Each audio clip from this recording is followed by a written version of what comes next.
Linguagem, variação e preconceito linguístico em posts do Instagram. Implicações sociais e pedagógicas. Os autores aí, João Vieira da Silva e a Meridiane Cristina de Almeida Santos Silva.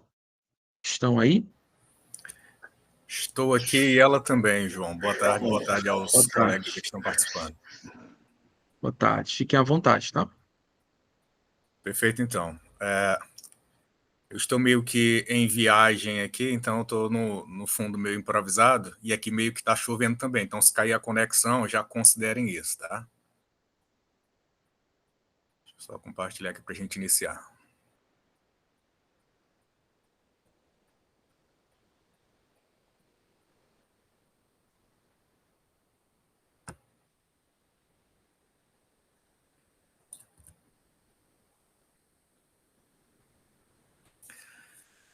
Bom, essa pesquisa, na verdade, ela foi feita em conjunto, né, com a professora mestre Meridiane, a minha orientadora, a professora doutora Mônica Fontinelli, e eu que sou João Vieira, mestrando aqui da UFMA, do curso de Letras. Basicamente, o nosso projeto ele fala sobre a linguagem, variação e preconceito linguístico em posts do Instagram. Se a gente for considerar, até pouco tempo a gente era influenciado em relação à fala, à moda, por outras mídias que não essas de hoje em dia. Nós tínhamos a TV, nós tínhamos as revistas, nós tínhamos inclusive as revistas em quadrinho, como Clarice acabou de apresentar, que acabavam influenciando na nossa fala.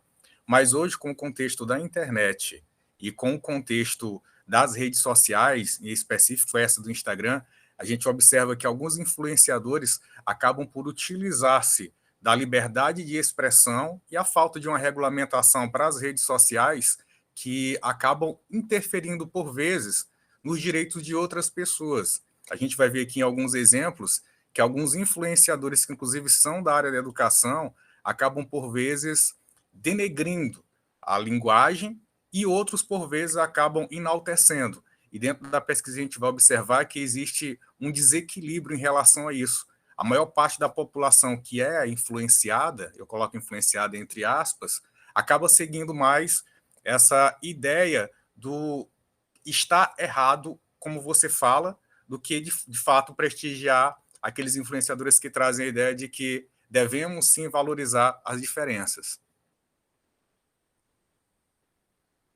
Dessa forma, vou até passar alguns slides mais rápido, porque a gente tem pouco tempo, né? Algumas questões surgiram para fomentar esse trabalho. Dentre elas, esse post do Instagram pode fomentar um preconceito linguístico? Que impactos essas postagens elas podem gerar na identidade linguística dos seus falantes?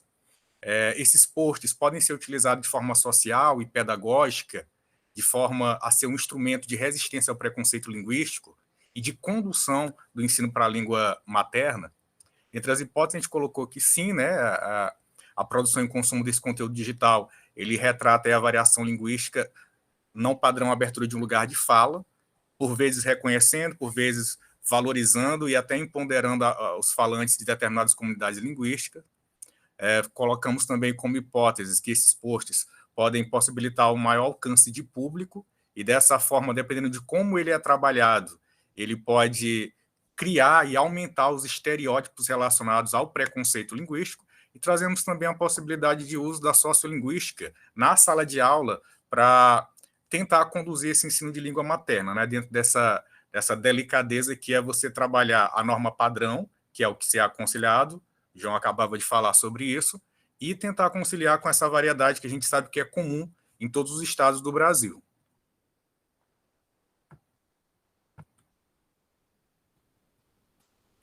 Dentro dos objetivos do trabalho, a gente visa avaliar se esses posts lá no Instagram, eles de fato reconhecem ou desvalorizam as variações linguísticas que nós temos presentes aí no Brasil.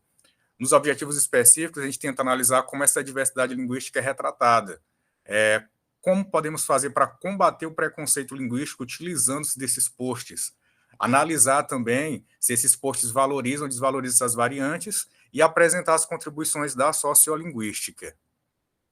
A justificativa no âmbito pessoal, ela tem a ver com como as variações linguísticas, né, tanto a padrão como a não padrão, elas são representadas nesse espaço digital. No âmbito social, o estudo permite essa análise e discussão da utilização das variantes no espaço digital, uma vez que é possível construir e reconstruir identidades através das influências que se tem por meio desses posts. E no âmbito acadêmico, a gente observa que há uma escassez de literatura relacionada a isso, ao ponto de que até no momento de se discutir, fica na dúvida, né? Como nós podemos fazer para, de fato, trazer essa variação linguística e meio que juntar, unir, imbricar ali com a norma padrão. Além disso, também é perceptível que é necessário a formação continuada de professores, especialmente na sociolinguística educacional ou na pedagogia da variação linguística, e direcionar essa consciência coletiva, né, de forma a moldar os comportamentos individuais. A fundamentação teórica para esse trabalho é embasada aí na parte de sociolinguística, gênero do discurso e também na BNCC. Nós temos os principais, né, Labov, Fiorin, Faraco, mais recente Bortoni e Ricardo, temos Bakhtin, Marcuski, Kleiman, Soares, e lá na base comum curricular nós temos a competência 5, que ela cita que é necessário compreender, utilizar e criar tecnologias digitais de informação e comunicação de forma crítica, para disseminar informações, produzir conhecimentos, resolver problemas. Então, a gente observou que analisar o Instagram, que hoje é uma rede social bem comum e que é bem massiva, seria, de repente, um caminho para conseguir trabalhar essa parte de variedade. Ainda dentro dessa pesquisa, a gente observa lá que a língua, naturalmente, né, ela é variável, ela é adaptável aos seus contextos sociais, e aí nos desperta ali a atenção para esse preconceito linguístico que, quando se tem a evolução da língua, ele pode acontecer, e que a gente observou que nesses posts, especificamente, eles ocorrem, né? Alguns profissionais, eles reforçam essa questão de que a língua ela é homogênea, e demonizam qualquer tipo de variação dentro da sua fala. A gente vai observar isso daqui a pouco. E como um alerta para que a gente possa, de repente, pensar ou repensar que a sociolinguística educacional, né, pode ser um caminho para construir uma abordagem que valorize a diversidade linguística no ensino. Dentro da metodologia aqui, eu vou citar lá o finalzinho da coleta de dados, nós pegamos 4 posts no Instagram que retratam as variantes linguísticas, para que a gente possa observar como isso na prática acontece.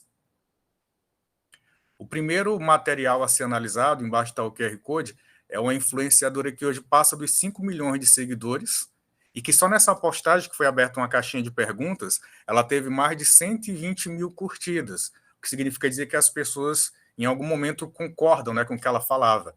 A pergunta feita foi: o que acha de quem fala "tô cheio" para dizer que está satisfeito? E aí tem a transcrição do vídeo dela, vou ler só algumas partes aqui. Ela cita que ela acha que essa pessoa ela é porca, é uma coisa horrorosa. O correto seria dizer que estou satisfeito. Seria um português mais elegante dizer estou satisfeito do que estou cheio.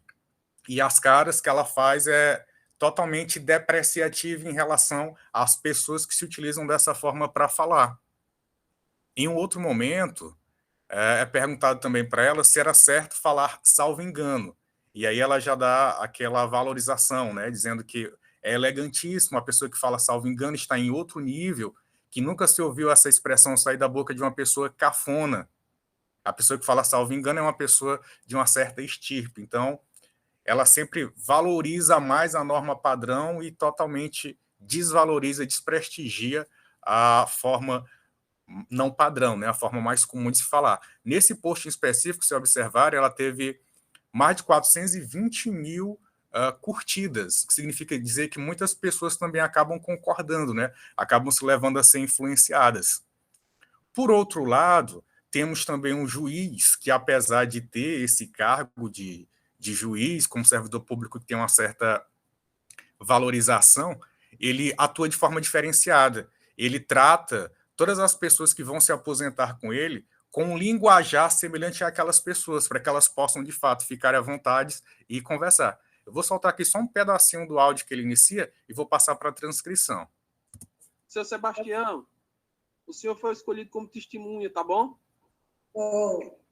Aí, como testemunha, o senhor tem de falar a verdade, tá certo? A verdade. Mentira só tem perna curta. Pronto, só um pedacinho aí para a gente verificar, né? Na transcrição da fala dele, ele utiliza muito, que para ser um juiz, né, para algumas pessoas é meio que discrepante o juiz falar dessa forma, mas ele o faz. Ele fala senhor, escolhido, testemunha, mentira.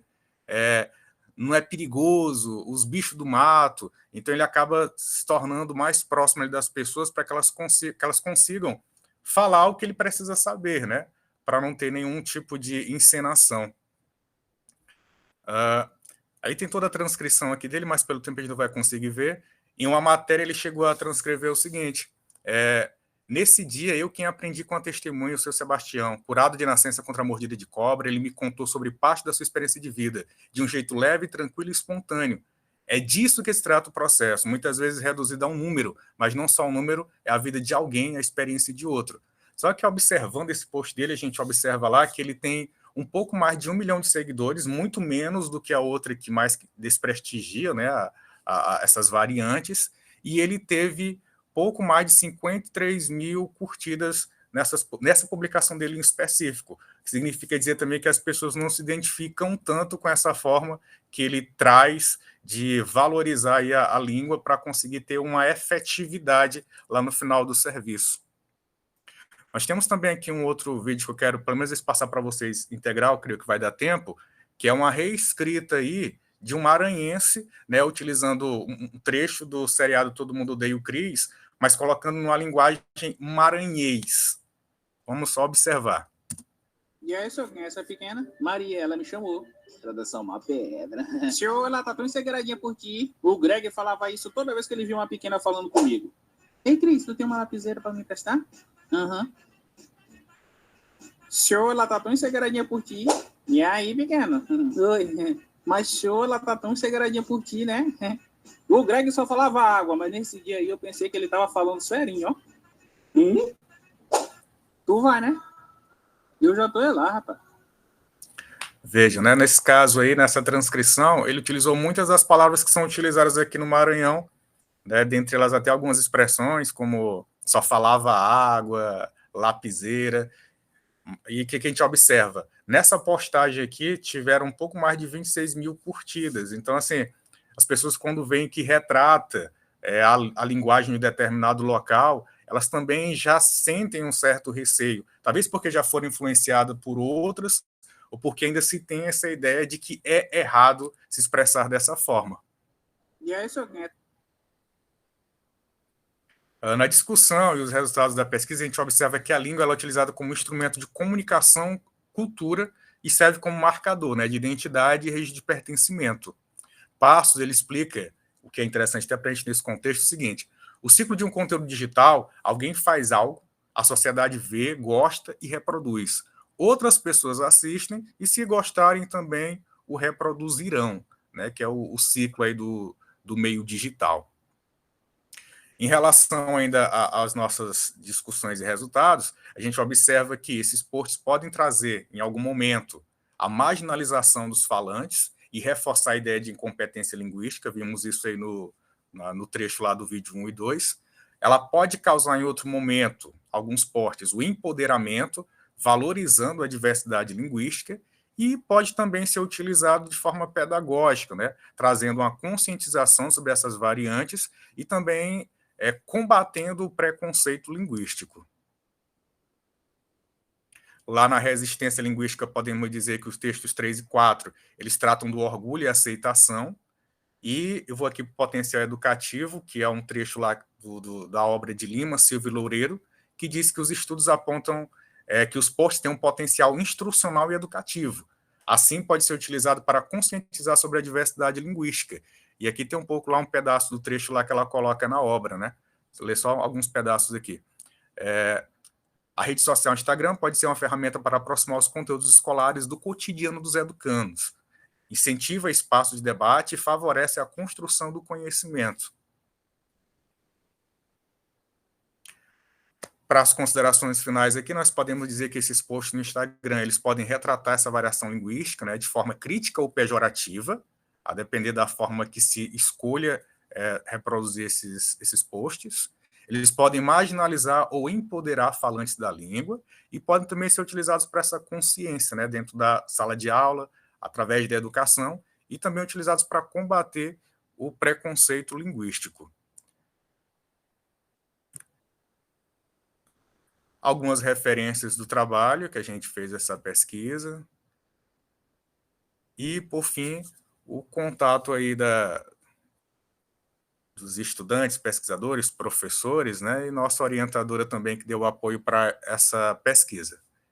Espero ter sido claro em relação às informações, apesar de um pouco rápido, e me coloco agora à disposição para algum questionamento. Muito bem, parabéns, João. Eu não sei se eu perdi durante a tua apresentação, mas eu queria saber, em relação aos métodos de análise aí, você vai fazer uma análise mais qualitativa ou tem alguma análise quantitativa? No sentido de verificar as recorrências, né, das opiniões, comentários, por exemplo, na internet, nesses posts, que eu acho que seria interessante. Isso, dá para fazer os dois tipos de análise, né? A qualitativa e a quantitativa, porque assim, quando você coloca lá uma influencer que tem 5 milhões de seguidores e mais de 500 mil comentários, a gente tem uma imensidão de material para estudo, Muito né? material. Muito material para estudo. Então, espero que esse tema ele possa, assim, fomentar em outros pesquisadores também essa necessidade de a gente buscar unir forças, né, para tentar, talvez, de repente, através dessas tecnologias, iniciar uma mudança na educação em relação à variação linguística. Muito bem, parabéns pelo trabalho. Obrigado. Queria que a professora Meridiane também queira fazer uma contribuição, que o projeto também é dela. Sim, boa tarde aos professores, aos colegas. Quando nós pensamos, e já respondendo à pergunta do professor João, quando nós pensamos inicialmente essa pesquisa, esse estudo, a ideia era ser uma pesquisa quali-quantitativa, sim, com a coleta da percepção do público que consome esse conteúdo em espaço digital. Inicialmente ela foi pensada com esse interesse, nós não conseguimos colocar a pesquisa adiante, por questões outras, alheias à nossa vontade, e por essa razão nós, para este evento especificamente, pensamos na pesquisa de abordagem qualitativa mesmo. Para além do que o professor João colocou, o professor João Júnior colocou e muito bem colocado, é importante que a gente, pela manhã eu apresentava em outro simpósio, e nós fizemos essa divisão dos trabalhos, sobre o potencial dos recursos tecnológicos aplicados ao ensino de língua portuguesa. E uma dessas ferramentas é a rede social Instagram, são algumas plataformas, alguns ambientes virtuais de aprendizagem. E quando foi colocado para a gente falar na nossa pesquisa pela manhã sobre o potencial desses recursos educativos, quando nós pensamos também nessa temática de variação linguística, inicialmente ela surgiu, variação linguística nas redes sociais, ela surgiu primeiro pelo fato de que, enquanto educadores que somos, professores de língua portuguesa, nós sabemos que nós não falamos o padrão o tempo todo, mesmo educadores que somos. Então, há situações, e aí aquilo que eu coloco aqui, que o professor João coloca, João Júnior, corrobora o que o professor João Vitor, né? Que o professor João já colocou e o que Clarissa, que nos antecedeu, também já colocou, de que depende da situação, depende do contexto comunicativo. O que a escola faz ao ser prescritiva no ensino da norma padrão é desmerecer as outras variantes. E é importante, quando a gente fala aí da pedagogia da variação linguística, a Bortoni Ricardo já fala da sociolinguística educacional e da importância dela na formação do professor de língua materna. Mas a gente tem um estudo mais recente, creio que de 2022, de Faraco, em que ele propõe uma pedagogia da variação linguística, que é justamente o educador, o professor de língua materna, ter esse olhar sensível e apresentar para o estudante que aquele jeito dele de falar, quando ele chega à escola, não é um jeito menos importante do que aquele que a escola quer lhe impor, quer lhe determinar.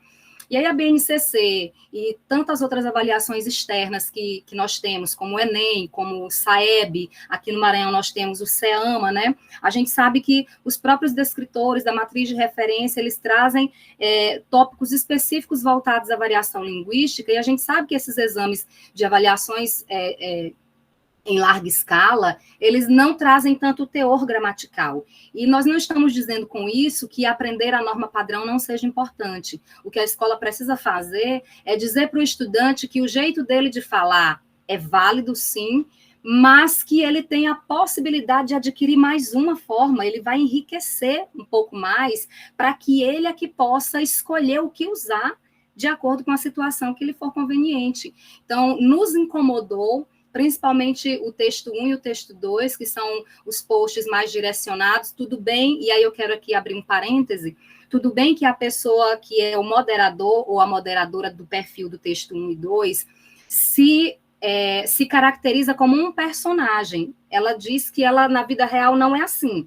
É um personagem, ela trabalhava já com algumas coisas no meio digital e não estava tendo engajamento, e um dia fez esse personagem jocoso, chique, elegantíssimo, como é que ela chama? Aristocrático, que fala tudo com perfeição, e gerou engajamento. Então, ela diz isso, né? Quando ela é muito atacada, porque alguém já perguntou, você desvaloriza a fala do pobre, você, por exemplo, alguém pergunta assim, o que é que você acha de quem fala a expressão tá suave? Ela diz assim, maconheiro. E a pessoa que fala tá suave é a mesma pessoa que fala numa nice. Esse aí é o fornecedor das drogas. Então, ela acaba vinculando a forma da expressão linguística do falante a uma condição social e uma série de ideologias que estão subjacentes. E as pessoas, brasileiro é assim, né? O brasileiro, às vezes, e eu não estou generalizando, mas o brasileiro, em sua grande maioria, tenta procurar o que na obra pauliana se chama de jogo do contente, achar o lado bom das coisas, até mesmo nos momentos de aparente piora, né, aparente tragédia. Então, o brasileiro vê alguém fazendo graça com o seu jeito de falar e apoia, às vezes. Então, mesmo sendo um personagem, é meio contraditório que a pessoa que modera o referido perfil se intitule como educadora, embora ela trabalhe com um ambiente corporativo, e a gente saiba que nesse ambiente corporativo, de ser coach, de trabalhar com oratória para ambiente corporativo, sim, domine a norma padrão, mas isso não pode servir como um instrumento de discriminação das outras formas. E aí a gente observou, por outro lado, que enquanto há esses escassos perfis, escassos, mas com grande alcance de público, em que se nota essa desvalorização da diversidade linguística, por outro lado, o próprio brasileiro tenta fazer a sua forma de falar ser reconhecida, como é o caso dessa pessoa, que é um maranhense, ele trabalha com uma espécie, isso dá inclusive uma boa pesquisa na graduação e na pós, ele trabalha com retextualização de obras no formato digital, que é o que ele fez. Pegou o seriado Todo Mundo Odeia o Chris, aproveitou que o ator estava no Brasil, Vincent Martella, e se identificou com a forma de falar dos brasileiros, e ele disse lá que gostou muito da forma como os brasileiros traduziram, porque na tradução ele diz, cara, ela está tão na sua, para dizer que ela está interessada. E aí o nosso influenciador maranhense, que tem poucos seguidores, lamento, mas ele retrata muito bem a nossa realidade, ele traduziu isso para, em vez de dizer, nossa, cara, ela tá tão na sua, nossa, ela tá encegueiradinha por ti, que é o natural do nordestino, é o natural especificamente do maranhense. Então, a gente percebe ainda que, apesar de poucos seguidores, apesar de pouco engajamento nas publicações, e de, às vezes, isso ser visto de modo discriminatório pelos próprios nordestinos, às vezes pelos próprios maranhenses, as pessoas estão utilizando as redes sociais, especificamente os posts do Instagram, como um instrumento de resistência linguística. E era esse o nosso propósito. Bem, parabéns, professor. Ótimas considerações. Mais alguém tem algum comentário, alguma pergunta? Se não, passamos aí para a próxima apresentação do trabalho Vozes Indígenas da região Centro-Oeste de Mato Grosso, etnias Cinta Larga e Terena.